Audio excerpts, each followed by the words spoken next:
questão aqui que nós temos que enxergar também que o diabo, tá? Lúcifer, né? Hoje, o nosso adversário, ele investe muito na questão de orfandade. Por quê? Porque ele se sente, ele foi afastado de Deus. E não tem comunhão mais, não existe isso mais para ele. Na questão da orfandade, porque visa o quê? Visa o pai. Então, ele quer tirar essa figura de pai da pessoa. Então, né, nós temos o Espírito Santo que pode preencher essa pessoa. Mas e aqueles que não são convertidos? Como trabalhar com eles se a questão do Espírito Santo que convence o homem do pecado e trata essa área? Como é que fica isso? O inimigo está investindo forte, eu vejo assim, investindo forte em cima da orfandade, investe no homem.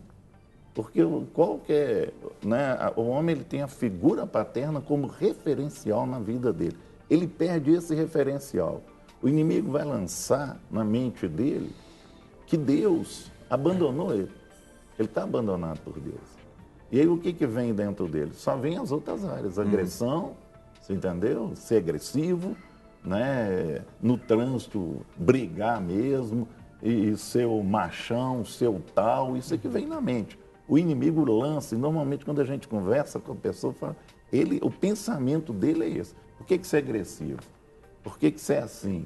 Aí vai olhar, ele não teve referencial de paternidade. Eu quis colocar isso aqui porque, na minha opinião, mais de 50% dos casos que a gente tem de homens nos presídios é por causa disso. Sim, falta esse sentimento de orfandade. E tem muito homem nos assistindo agora nos presídios que precisam saber disso para que eles sejam curados, tratados, transformados, né, pelo poder de Deus. E a proposta aqui é promover essa cura. Por isso que eu falei esse texto de Deuteronômio, um dos textos, porque esse texto ele fala que nenhum bastardo. Então, ou seja, todo filho que foi gerado fora da estrutura do casamento, ele é considerado biblicamente por um bastardo, não é? Então, ou um órfão. E nós temos que entender isso. O que significa ser bastardo? Ou seja, ser gerado fora de uma estrutura de casamento. Hoje nós vivemos numa realidade no Brasil que grande parte das pessoas hoje estão vivendo juntos, né? São os famosos amaziamentos, não é? E é diferente, existe todo um aspecto que o casamento ele é uma aliança. E a gente vê de Gênesis e Apocalipse Deus sempre estabelecendo alianças. A aliança com o homem, ou seja, a aliança do homem e da mulher é uma tipificação, ou seja, de uma aliança. O casamento é uma aliança. Então, tudo que é gerado dentro da aliança, quando nós olhamos Deus firmando alianças com o povo, Israel firmando alianças com povos e Deus firmando aliança com Israel, sempre foi para a proteção do povo, proteção dos filhos. A aliança, o propósito é gerar proteção, acolhimento, segurança. Tudo que é feito fora da aliança vem o quê? Insegurança, rejeição, desestabilização, quer seja emocional, quer seja espiritual. Então, quando nós olhamos para a realidade hoje de que é incentivado pelo príncipe desse século para que as pessoas simplesmente busquem o quê? Prazer. E eu posso viver com alguém e ser muito feliz, mas as pessoas nunca pensam nos filhos, que é a outra geração, e as consequências vêm sobre a outra geração. Então, quando você falou, Jean, a respeito de hoje nós temos muitos presos que são filhos bastardos, que são órfãos de pais, ou seja, ou tiveram uma referência terrível paterna, na realidade só estão reproduzindo aquilo que viram e receberam dos seus pais. Então, por isso que muitas vezes hoje nós temos filhos que sempre tiveram tudo. Tiveram provisão de recursos, boas escolas, tiveram casa, ou seja, planos de saúde, proteção total. Mas mesmo assim ainda tem ações e reações, muitas vezes rebeldes, xingam os pais, se sentem excluídos. Por quê? Porque na realidade existe o quê? Uma falta da cobertura espiritual que é importante.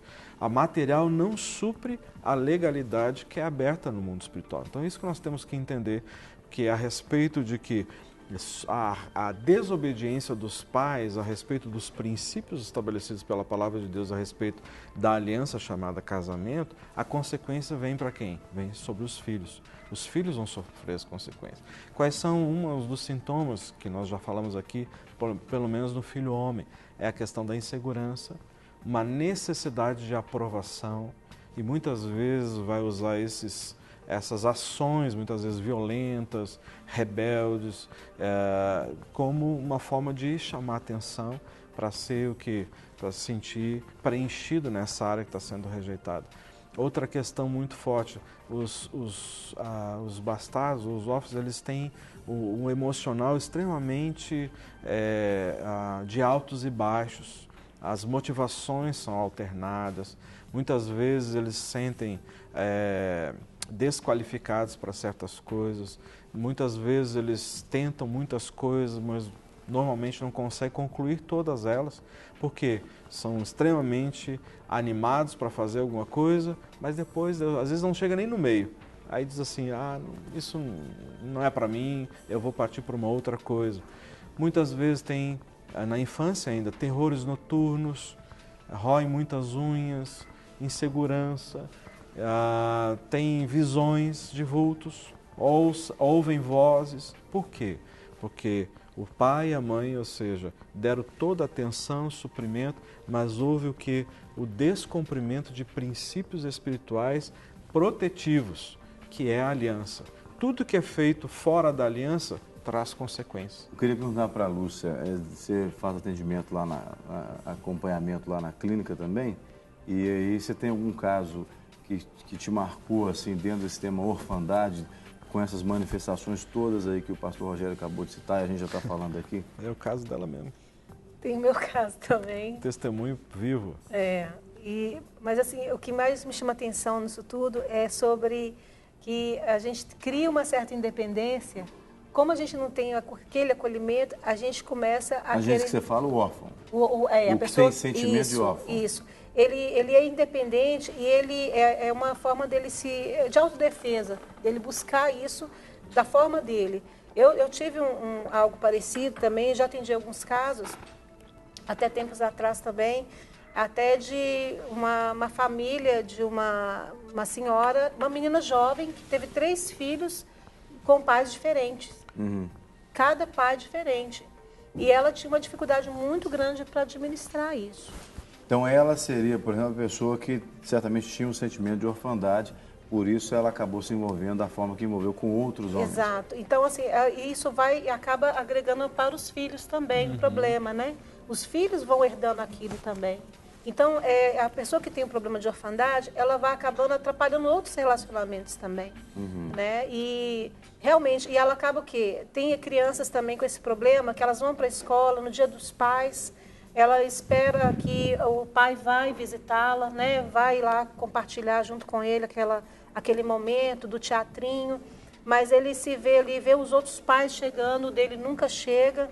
Então, cria uma vergonha dentro dele, cria uma timidez dentro dele e ele não quer ficar ali, que ele quer ir para casa. Por quê? Aquele sentimento de abandono que ele tem e se começa exatamente aquela comparação, né, com os outros amiguinhos. Vai ser, olha, meu pai não vem nunca, né? E fica sempre aquela busca na vida dele.